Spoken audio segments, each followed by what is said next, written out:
Baseball is basically back in less than 24 hours. The Dodgers and the Padres are going to face off in game number 1 of the Seoul Series, the first game of the 2024 MLB season. And the funny part is I can't even watch the game because it's going live at 3 a.m. Las Vegas time, 3 a.m. Pacific Standard Time. I'm sorry. I'm not waking up for that. We also have a huge update on Blake Snell. Now, most of you guys are tapped into the game of baseball, so you know exactly where he's going, but we're going to break down where he's going because his agent, Scott Boras, had a very weird offseason. Did he overplay his hand, or was there silent collusion against Scott Boras? Also, apparently, there's mutiny happening in the MLB PA, so, yeah. A lot to talk about today. Just a reminder, everyone, MLB Recap is brought to you by SeatGeek and Underdog Fantasy. If you guys are going to any baseball games or concerts, use code Fuzzy to save 20 bucks off on your tickets. And right now in Underdog Fantasy, new users who use my code Fuzzy will unlock a limited time Shohei Ohtani special. All he needs is one at bat. It's super easy. So use code Fuzzy on SeatGeek and Underdog Fantasy. I need you guys to do me a favor and stop me if you've heard this before.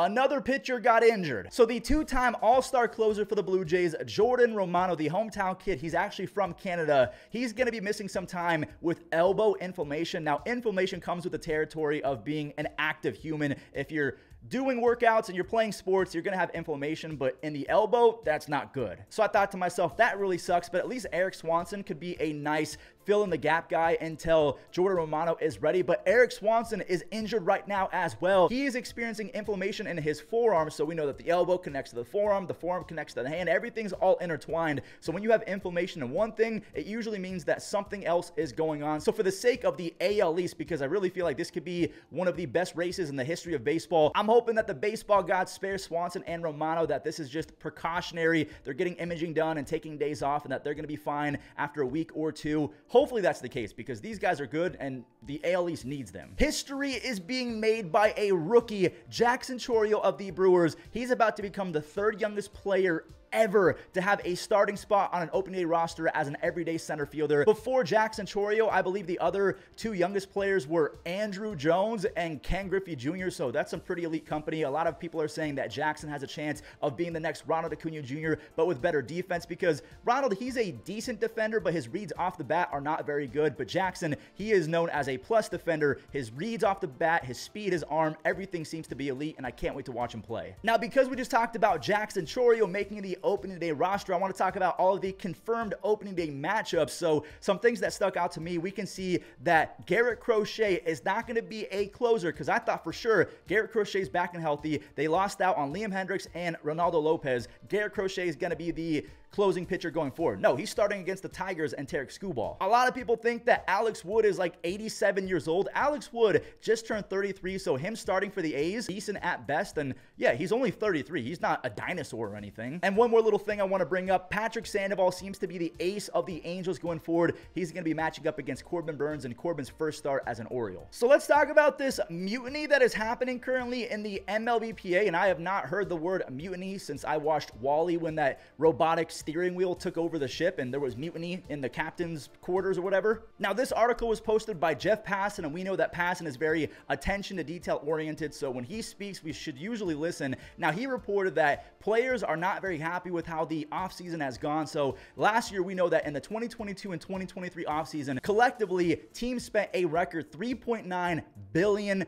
And now in 2024, only $2.9 billion. I put that in air quotes because that's still a lot of money, but $2.9 billion as of today has been spent, and the majority has been given to 2 guys. Shohei Ohtani, obviously, he signed for $700 million, $680 is going to be deferred, and then $325 million was given to his teammate Yoshinobu Yamamoto. So the Dodgers handed out a lot of money.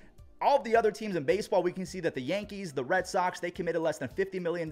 8 teams, the A's, Orioles, Nationals, Rays, Twins, Marlins, Guardians, and Rockies, they guaranteed less than $15 million this year in free agency. And I guess this really bubbled over the last few days after the Giants released veteran infielder J.D. Davis, because J.D. Davis, he was pretty good over the last few years. So he won a $6.9 million arbitration settlement against the Giants. But the thing about it is the Giants, because of a old rule that made it through the latest CBA was not taken out. If the Giants released JD Martinez 15 days before the regular season, they did not have to pay him that full $6.9 million won in arbitration, because money won in arbitration is not guaranteed, which is the craziest thing I've ever heard. So instead of getting $6.9 million, the Giants only had to pay him $1.15 million, and then the A's gave him $2.5 million. So he missed out on nearly half of his salary. Now, the person in question in regards to mutiny is this man right here. This is Bruce Meyer, and apparently a lot of players want a guy by the name of Harry Marino, who just negotiated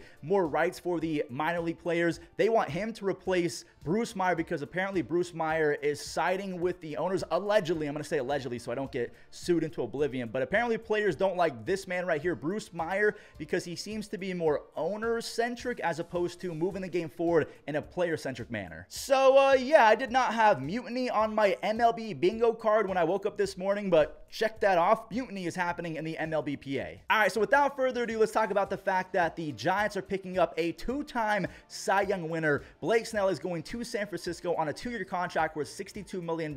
Also, this was confirmed by Susan Slusler, say that 10 times fast. She confirmed that Blake Snell is going to get $15 million in 2024, and then in 2026, he's owed $17 million as a signing bonus. So he only counts as $15 million against the salary cap in 2024. He can opt out, get another contract in 2025, maybe for $35 million a year for 3 or 4 years, and then get an extra $17 million in 2026. There you go. So Blake Snell is going to be joining a rotation with Logan Webb. That is one of the best 1-2 punches in all of baseball. Kyle Harrison looks as disgusting as any rookie I've seen in quite some time from the left side. He's going to be really, really good. Jordan Hicks, he's pretty good as well. Keaton Winn, he's not too bad, but I feel like the rotation really comes to fruition as the best version of itself when Robbie Ray is back and Alex Cobb. When you can go Logan Webb, Blake Snell, Kyle Harrison, Alex Cobb, and Robbie Ray as a 5-starter or a 4-starter, maybe Cobb and Ray are interchangeable, that's a really good rotation. So if we take a look at what the Giants have done in terms of additions, they've added Blake Snell, Matt Chapman. I don't think that Nick Ahmed is going to have a spot. Maybe he's the Brandon Crawford replacement if Marco Luciano doesn't pan out or anything like that, but they picked up the Panda.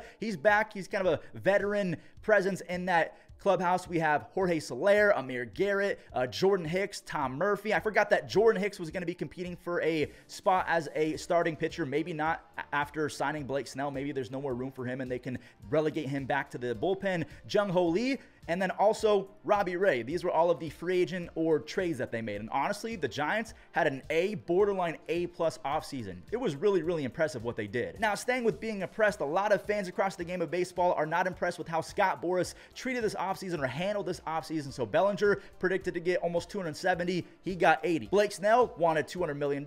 He got 62. Matt Chapman predicted to get 150+ million. He received 54. Now, the thing about Bellinger and Blake Snell, they're still making $30+ million a year. So they're still technically moving the needle up for their position, because both of those guys, we know that Cody Bellinger and Blake Snell, at their peak, they're some of the best players in baseball, but they're very volatile, very inconsistent. So getting that much money is still pretty good. Of course, Blake Snell won't be earning that full $30+ million in 2024. Cody Bellinger is. He did not defer any of that for a future signing bonus. So I guess Scott Boras kind of moved the needle, but in terms of the full ramifications of his actions, a lot of people are saying that he overplayed his hand, but then a lot of people are saying that the owners probably colluded against him. What do you think happened in this free agency? Because we still have Jordan Montgomery, a Boras client, not signed yet. Also, JD Martinez. What's going on in baseball? Injuries galore. Seems like collusion is happening, allegedly. Let me throw that out there one more time. Baseball is in a weird place right now in terms of the optics. I'll say that for sure. But staying with optics, I want to show you something that was optically very pleasing. So Carlos Rodon, he went out there and shoved in spring training, which is a great sign for Yankees fans. He went 5 2/3, did not allow a single base hit. And look at who came out for the pitching change. This is honestly one of the cooler things I've seen,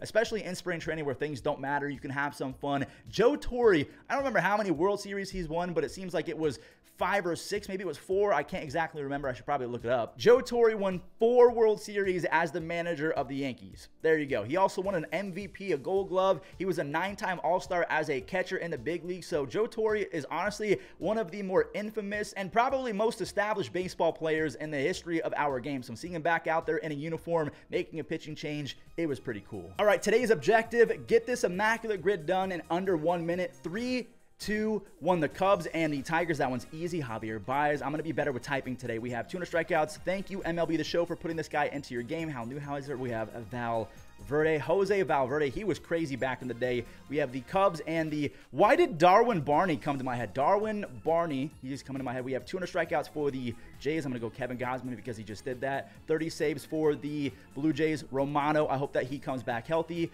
Jordan Romano. The Cubs and the Phillies. Cubs and the Phillies. I can't think of anyone. I got to come back to that. 200 strikeouts. I'm going to go Hamels. First one that came to my head. 30 save season. Let's go Papel, Bond. There's no way a Cub and a... Schwarber. Schwarber, right? Schwarber. That had to have been under a minute.